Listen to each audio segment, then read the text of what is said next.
Get in the cart. Right at us. The best in the business, Roger Cleveland. Can't wait to get back to Chicago and Mistwood.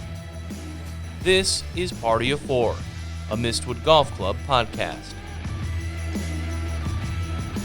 Another day, another week, another episode of the Party of Fore podcast.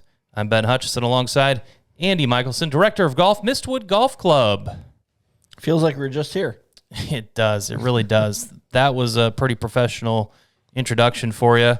And over here, we have also starring Scott Hogan. How are we doing, Ben?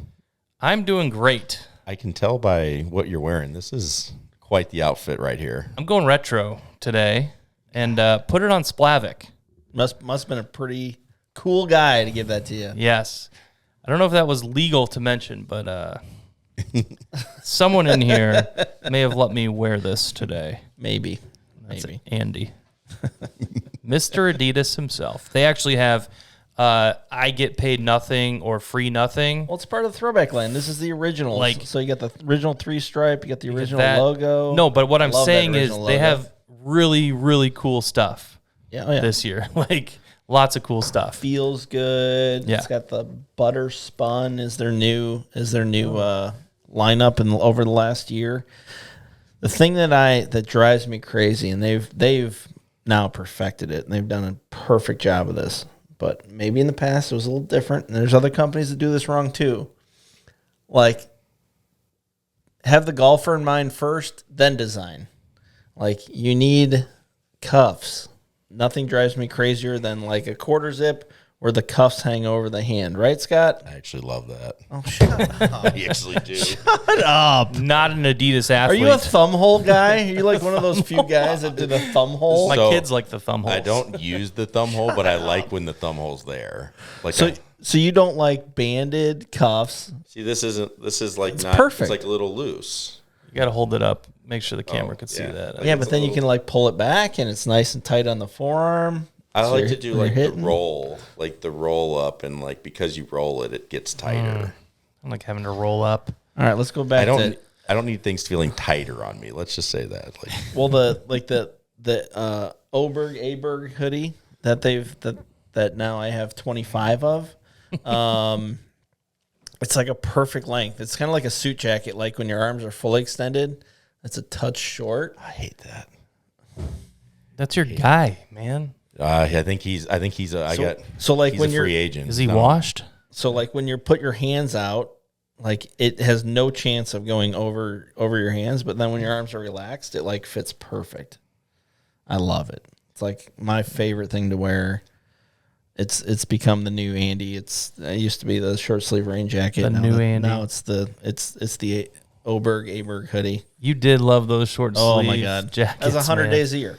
Yeah. 100 days a year easily. I was wearing a short sleeve rain jacket and it wasn't even Adidas. It was mostly FootJoy. But I've transitioned now. Well, in conclusion, I'm a free agent, and if Adidas wants to get in touch with me, I will absolutely put your stuff out there. Thank you. He's fine. He gets my. I usually get Andy's 2-3 year hand-me-downs. It's It's a sweet shirt. Oh yeah, that's right. That was oh, mine. you dressed like Andy today. I'm like, well, funny you say that. Anyways, all right. Plenty going on right now at Mistwood Golf Dome. Despite good weather, cold weather, warm weather, you never know what the weather's going to be. You really don't. You got to ride that average. The average has been still pretty cold. It gets really cold. It's been or good for the warm. dome. Yeah, it's still good. It still hasn't been too bad. You guys been over there busy with the CAP program? Yes, sir. How are the kids doing? What do you think, Scott? Doing good. We're getting to that point now, and this is where, it's nice when you have actually some time in the off season to work on stuff, because you get to work. You can kind of make these kind of periods of like, hey, we're going to work on your swing, work on technique, stuff like that. But now we're getting to the point where we want to start transitioning, and a lot of the tournaments have opened up for sign up, things like that. So we have a lot of kids, just asking a bunch of them last night. I mean, they've signed up for 25 tournaments already. Yeah. So, we got to start getting ready we're about 5 weeks out from the first one in this area. And, so we got to just start getting ready to play outside, and things that we can do to kind of help that transition be a little bit easier. So it's been good. What do you think the right number is? I've got my kids in Natalie's in 11 tournaments with 5 multi-days. Casey's in 10 with 5 multi-days.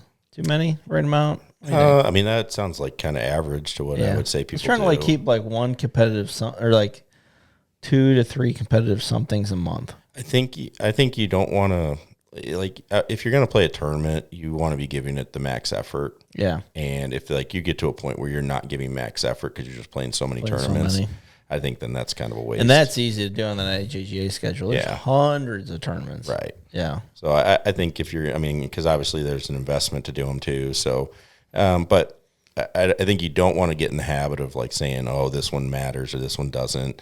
If you're playing something that it matters, and we kind of joke about it on this, but like TGL, right? Like those guys, if they're playing, like they actually care, like they want to win, like they're playing to compete, even if it's kind of a fun little thing. Like that's just how they approach all that stuff. So that would be what I would say.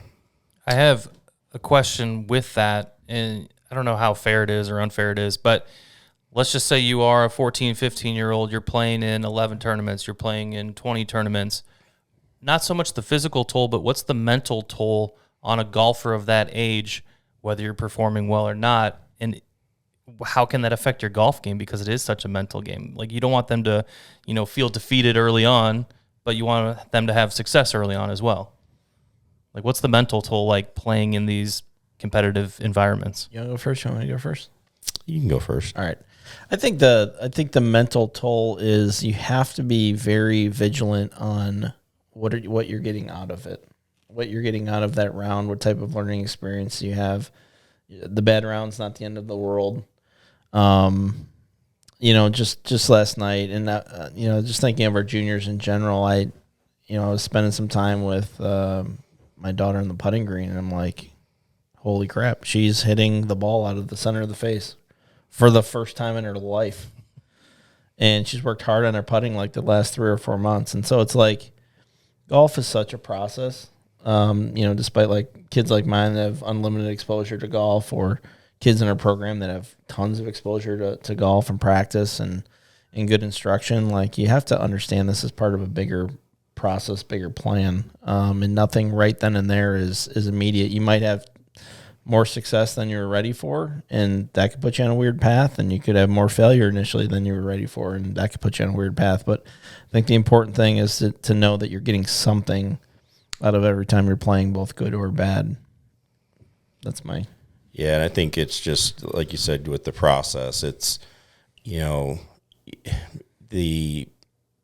going to see the rewards of what you've done, like you just have to. But, what we're talking a lot about right now is trying to work on, how do you, try to let it happen a little bit more, and what can you do from a mental standpoint to just let's actually define a process and actually have, I think a lot of people go out there and think they're not really sure what they're trying to do. And so to get that feedback of, this maybe is going really well, or this is going really poorly, or, hey, I would like to improve upon this.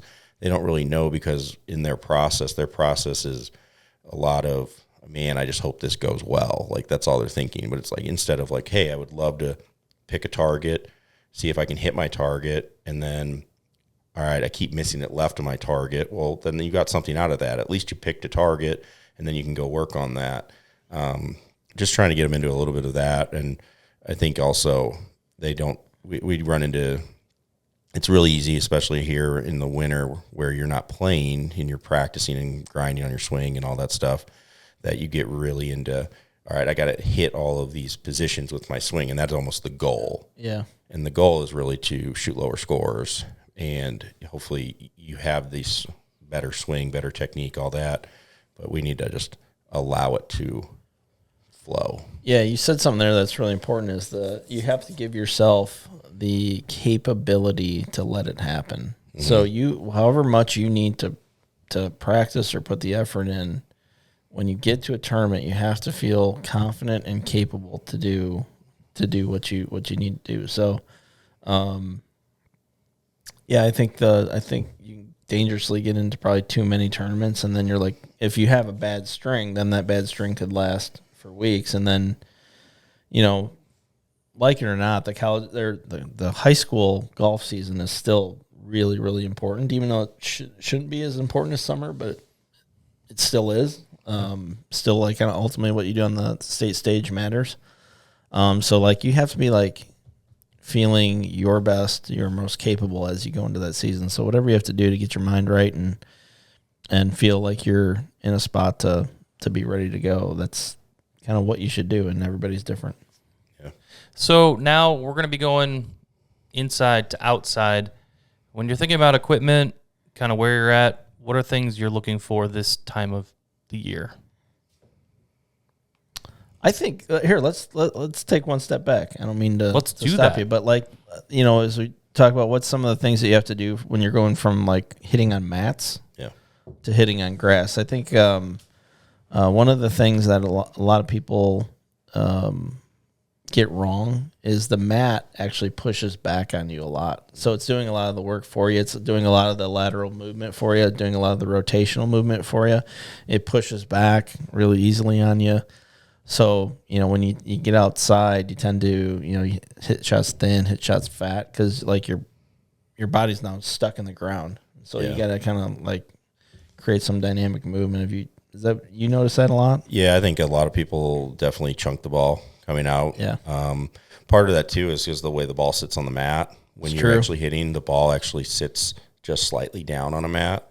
So when you're hitting off mats, you actually have to go down and get it just a fraction more. And it's just a fraction, but it's enough when you, like, I have one round outside this year, and, you know, the first 3 or 4 holes, it was, you know, shots that felt pretty good and they look pretty good, and then they're coming up like 15 yards short, you know. So it's like, you know, and it's just that little thing. So that's something we're talking a lot about with Cap, is, like, when you're hitting off the mat, almost that feeling of, you know, I want to, like you said, we want to move aggressively to the point where it almost feels like you're hitting it a touch thin, not like trying to blade them or anything, but we want it to be just undeniable that it's ball that you're hitting first. And, you know, just developing that's the first confidence thing you have to develop when you go from in to out. And then from there, it's just getting back into the real world where you're not on this square mat aligned at a target, all that stuff. So all the easy stuff's been done for you. Mm-hmm. Also with wedges too, you know, when I was out at TaylorMade last week, and we were, you know, he's always nice enough to kind of bring me under the tent and talk about wedges and stuff. You know, as far as kind of what they're doing and what they're, like, discovering. We were on it looked like it looked a bit cheesy, but it was, like, a lot of tech there. Like, it was, like, kind of like an impact board. It was like an impact thing. So basically what we saw was, regardless of how, like, steep you're coming in the ground, so this is steep, this is shallow, regardless of where you're hitting a chip that's 30, 40 yards, you're actually coming in contact, not low point, not like keep going down, but you're coming in contact with some type of grass before you hit the golf ball. It's undeniable. You're never hitting directly on the back of the ball unless you blade it. There's a little bit of, like, turf with club, with ball, but then you keep essentially moving down. So the low point's in front of the golf ball. So the reason I say that is because on the mats, and this is where you have to, when you get outside, reestablish all your wedge yardages, especially on those type of shots, is what happens is actually as you start to make contact with the mat on especially a wedge shot, and you're coming in from a little sharper angle, the ball, and you'd see it if we had a, you know, high motions or high frequency camera or whatever, the ball actually will pop up off the mat, and you'll hit it a couple grooves higher than you normally would. So the yardages you're getting in the dome on those type of shots and stuff isn't always the same effort and launch and everything else that you'd see outside. So take the dome practice for what it is. It's practice, right? You're getting your reps in, but, like, don't think of it as the gospel. You have to get outside. You have to reestablish your yardages. Like you're saying, you have to reestablish your contact. And really reestablish, like, the feel of the swing. But a lot of good work is done in the winter too. Yeah, I think the goal for the winter should always be, you know, any swing changes you want to make, try to do that, come out and try to ingrain all those. And then the goal is when you go outside, you're trying to relearn the things that are going to help you play the game. So I know the first thing I'm going to do is get out with the launch monitor and hit. I have a wedge matrix that I do for all my wedges and get all those yardages again, and I do that throughout the year. But that'll be the first thing I do. What is that? What do you usually like to do to figure it out? I have 4 wedges, pitching wedge through a 60 degree, and I hit all 4 of them, and I have 4 different swing sizes.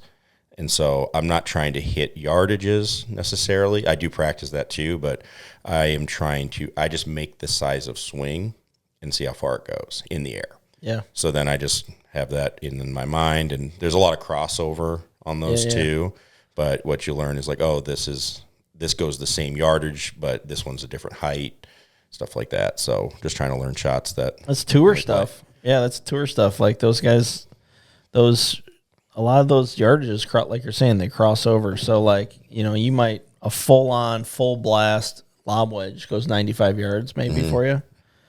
Well, you can hit that shot with a half shot with the next club down. And it's much more controlled. So it gives you a couple options. If you had to send it in the air and land it just over the bunker right there, great. You have that. But then the pin that's middle or middle back that you can kind of send it in there low, or had a shot maybe into a little bit of wind that you need to send in there low, you have that shot too. So, make sure that you're doing exactly the drill that you do. That's really important at the start of the year, and figure out how they cross over. I think that's one of the best. Yep. Because everybody starts like long to short, and really when you get outside, you should just go short to long. Yeah, and I think, again, like you can dial in yardages, hey, hit certain yardages, but again, if you just know your yardages, like, hey, and develop some sort of system for your swings, and that helps so many people just right off the bat. Yeah. Without doing anything else. I'm nuking my 7-iron right now. I'm hoping that translates out to actually real grass. Well, I'm bombing 7-iron right now. Just throw it out there. Are we going to have the rest of the clubs, or are we just only going to have that in the No, I think they're coming Thursday. Oh, okay. If you had a tournament and stuff like that Yeah, coming up at all, say we had like, one, would you go out the next week and play new clubs? Yes, 100%. Just trust the process, trust the equipment. Isn't this guy that put graphite shafts in, like, for the PPC specifically? I did 5 minutes before it. And Chris Ariati still reminds me of this. I had never hit the PSI tours outside before I brought him to Pebble and won. So okay, forget that. I'm not saying it's a bad thing. I'm just saying, what's your comfort level like? Maybe in the past I was better about it, but I still if it's in my bag, I trust it. If it's not, that's one of the things I like about TaylorMade, and I have for all the years, is like when I put a TaylorMade thing in the bag, there's just a level of trust that I have in it. No knock against any other company. I'm weird like that. Like when it goes in, I usually just tee it and play it and trust it, good or bad. So, what is the any new equipment? What's the new equipment? Yeah, let's go. Well, what's in the bag? Let's start with yours, Scott, and then I'll do mine. So, what's yours, Ben? I'm actually in the market to get fitted for Mistwood Golf Club. For fitted and Mizuno. Sponsored? Oh, Mizuno. I'm gonna try those, but no, I'm saying like I'll try Mizuno. Chris Campbell, great friend of the program, but like I'm gonna try Mizuno. I'm kind of like free agent, open bag. Like I might end up with Callaway, TaylorMade, any of them really. Also, I just want to bring up this portion of the program is brought to you by the James in Geneva, and if you're looking for a great meal, great experience, head on out there. They still have that it's wonderful. airy cheese they do. appetizer thing. Yep. What's that thing? We do the Chiefs Puffs. Yeah, the cheese puffs. They're delicious. That makes sense. So, anyways, that's we had to get our sponsor in for that. Yeah, and if Ben Kellenhofer was here, we'd say the best part of our sponsor is they don't know they're our sponsor, but they're also on the JBM Hospitality umbrella. So yeah, we're happy to promote them. Absolutely. Anyways, right, so back to Scott, I'm gonna get some irons, but I am hitting the QI 35. So that is my driver for the year. Nice. Yeah. Go ahead. What's in the bag? We got the GT3 still in the bag, but that will change probably in July? May. Oh, May. May is what I'm being told. Keep creeping earlier and earlier with that. Well, yeah. So May-ish for that. Well, but I'm a little worried because this is the best driver I've ever played. So It's good. I love my driver. It's good. They're going to have to rip it from my hands. They're going to have to really do something. But that we'll see if that happens. GT3 3-wood I also love. The 7-wood is in the bag at the moment. You're GT3 3-wood. I thought you were GT2. No, 3. Okay. All right. GT2 7-wood because that's all they have. But that's in the bag currently. That gets swapped out with a GT3 hybrid, which actually is the only hybrid I've ever hit that I don't hook.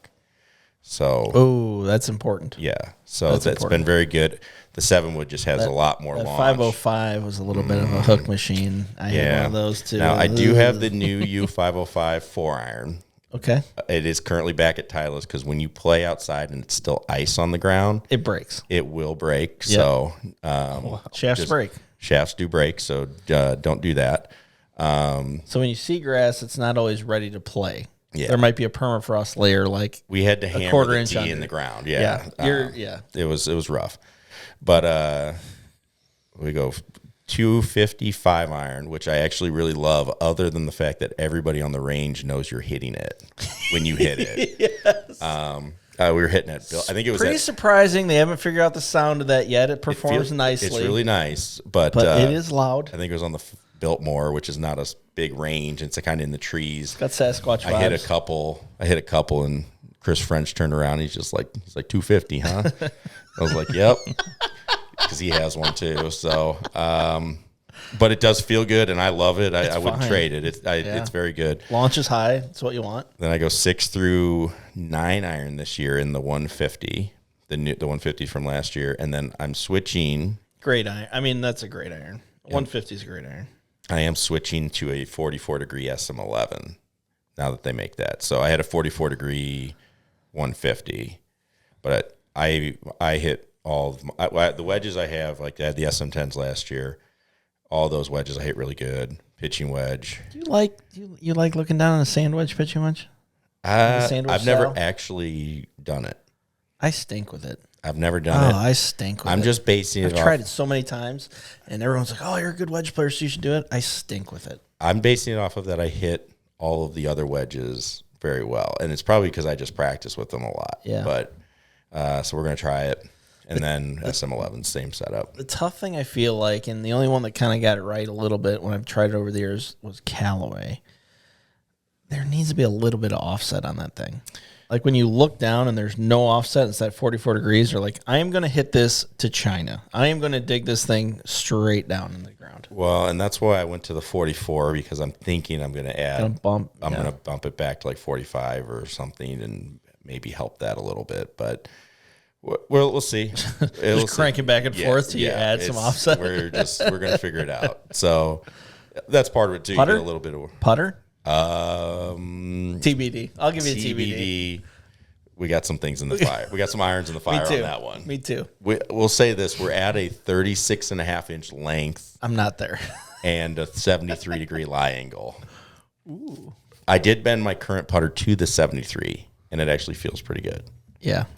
Current one's a Scotty Phantom 11. But stay tuned. Stay tuned. And then the Pro V ball. Yeah. That's a good one. And have you noticed any differences the few times you play with is it the new? It's new this year, right? Pro V? No, this is the left dash is new this year. That's right. But when I played the new last year was the new Pro V. I think I got that right. I just noticed it's better in crosswinds. Yeah, they just don't move. It's actually kind of annoying. Like like it's hard to not play a wind. Yeah, and then the ball just doesn't move. So I guess that's a good thing. But I think that black is still like the best of all worlds. I know they promote the X more, but man, the black, like I already spin it enough, and I'm not too hard. I'm not fast enough. It's kind of hard. Yeah, the new left dash actually feels slightly better. I didn't like the old. The old one I definitely hit farther. The old one was a Pinnacle with a nice cover. It still was pretty hard. Yeah. The new one feels. I did try that out a little bit at the end of last year, and it actually felt pretty. Didn't feel too bad actually. So I thought about it, but I've just played the regular. I don't know. The ball is one of the biggest things that would be hard for me to change. Yeah. So because it's a good ball. Just know what it's going to do. It's a good golf ball. Always has been. We're going the QI4D core head, 10.5, turned down to 9.75. And we're going with a low rotation shaft. We are going with the Ventus Black Velacore 6X. Most wouldn't look at me and think that I should be in a 6X, but hey, science is science. And they say I should be in that. So Scott's a big science guy. I am. He's making me more of a science guy, so that's what the science is telling us.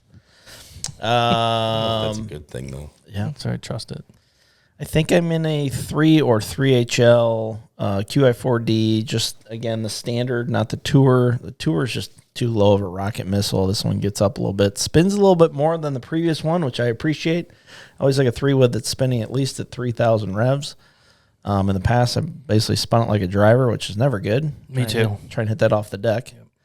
So I have a 7X, also in the black there. And then for 7-wood, I have a 7-wood that's probably going to be parked in the garage. Kind of during the fitting, it was pretty funny. So he puts me in the same shaft that I'm in, same head. We hit it and hit it again. I hit it again. I hit it again. And the QI35 one that I have from last year, he goes, well, you launched that one like a 3-wood, and it spins at like the revs of a 9-wood, and it goes 5 yards further than I can build. Like, so got it. So that's staying in, right? Yeah. So that's staying. Like you find those unicorns every once in a while, and it's no knock against the company, but the unicorn that works for you. And so that one's staying in. Irons, played the 770s last year, the newest model of 770s last year. Liked them. But as you're kind of playing, throughout the season, you want a little bit more control. Like as you kind of feel more comfortable with the season, you want a little more control as you get like 6 through wedge. So went 4.5 in the 770. Went 6 through wedge. Actual pitching wedge in the P7CBs. Excited about those. This is my second or third go-around try. I have the right shaft in it this time. Positive. C-taper, 120. Love that shaft. Really felt great. Wedges, we did a little wedge gapping. So 35 is my cover with pitching wedge, full swing. I wanted a 35, 25, 15, 95 was my play. So I went with what's that wedge, 45 or 46, then a 49 in the actual MG5 sandwich style. So 49, 53, so 54 bent to 53 with a high bounce. And the one I'm most excited about, and I cannot believe I didn't try it in the past because I thought I had this thing like licked. I knew exactly what I wanted in a lob wedge. I'm going with the Tiger Woods grind. 60 degree. There's a few members that are going to be jumping for joy, I know already. So. I am wow thrilled to be in that thing. Like it was like Candyland. Oh, drop a ball here. Oh, I can hit that shot. Oh, throw it in this bunker. Oh, I got that. Oh, a little longer shot. Got it. No big deal. I'm like, wow, where's this been all my life? The wedge for the design for maybe the most creative player of all time. I didn't align it. Yeah. I mean, I guess I was shortchanging myself, Scott. It's funny so when you go back, the wedge that no one liked was the wedge I loved in the TaylorMade family, and that was 2016. They made this wedge. It was like a cobalt head. It was like their sad attempt at making a wedge, but I loved it. Oh, it was awesome. It was the best, and it had this grind on it called an ATV grind, ugly grind, and it had like a low front, flat bottom, back, and then like some relief on the heel and the back, and everyone hated it, and they got rid of it. And I was so bummed. It was my favorite. I could do anything with that thing. And it seems like in this Tiger, it's got a little bit of elements of that. And, hot damn, it could be a special little around the green magic going on this year. I'm excited about it. Yep. Putter. Yeah.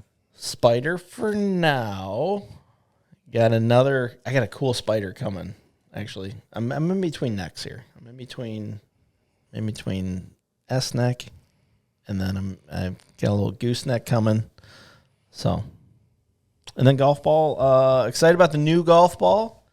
Good paint now. Good paint. Yeah, that's the paint. It's more than the paint story, even though it seems like it's the whole story.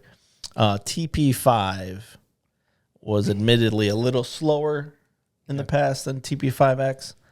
I can tell you after hitting about 500 golf balls last Wednesday, for me it is an identical golf ball. So I'm going to choose the one that's softer versus the one that's harder.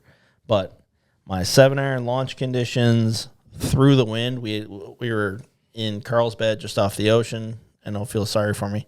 I was coming into from the left, worst wind you could possibly have for a right-hander. This thing just going through like a missile, like a lead nugget. Just Wow. And usually in the past, that would kind of like stand up a little bit. So I'm going to play something that's a little bit softer, a little bit softer, just to give me that little bit of ability around the greens. And didn't lose anything on driver, didn't lose any punch. You know, that 160 ball speed, man, when you get after it, it just goes. Oh, yeah. It's just, you know, it'll run out there maybe 285. I mean, it's something to behold. But that's all she got. You know, I'm excited. I feel like I haven't lost any pop in the fastball, like I was saying, in the last like 10 years, and just good equipment's kept me relevant. I just need to get this right. Yep. Love it, which we could tease forward because we'll have more on the mental side of the golf got me game. hitting fades too. Oh, yeah. He does. Yeah, month and a half now into the fade journey. All I had to do was just threaten never to talk to him again. Yeah, And that was Take it. a little breather. month and a half. Well, it's an exciting time of year. We're looking forward to getting outside. Scott, I know we've got lawn care on deck. We're excited. Oh, yeah. Get Big Frank out there taking care of his lawn. This is where I get a little nervous. Yeah. Because like you got to start. It's like starting the season off right for golf tournaments. I don't know if you can fit out behind me, but yeah, Andy's done once we start talking lawns. I just but feel like I feel the pressure to start off like on a good foot, and so I'm starting to get anxious. it'll green up once the ground temperature warms up a little bit. We get some warm nights. Endorphins are rising. Ooh, it's good. I got to start transitioning them into some andamine. This is now a good time to advertise our other sponsor, Wimmer Landscaping out of Lockport. Does a great job on my lawn. Haven't touched it in the last 15 years. Go ahead and contact him if you see him driving around. I thought you were handing the torch to your son at this point now. It's not worth it. I'd rather see him be successful. I'd rather see his golf game keyboard. flourish that's than fair. waste an hour cutting All right, grass. that's fair. Okay, well, we'll see everyone outside soon enough, and thank you for watching, and we will see you next time. Get in the cart. Right at us. The best in the business, Roger Cleveland. Can't wait to get back to Chicago and Mistwood. This is Party of Fore, a Mistwood Golf Club podcast.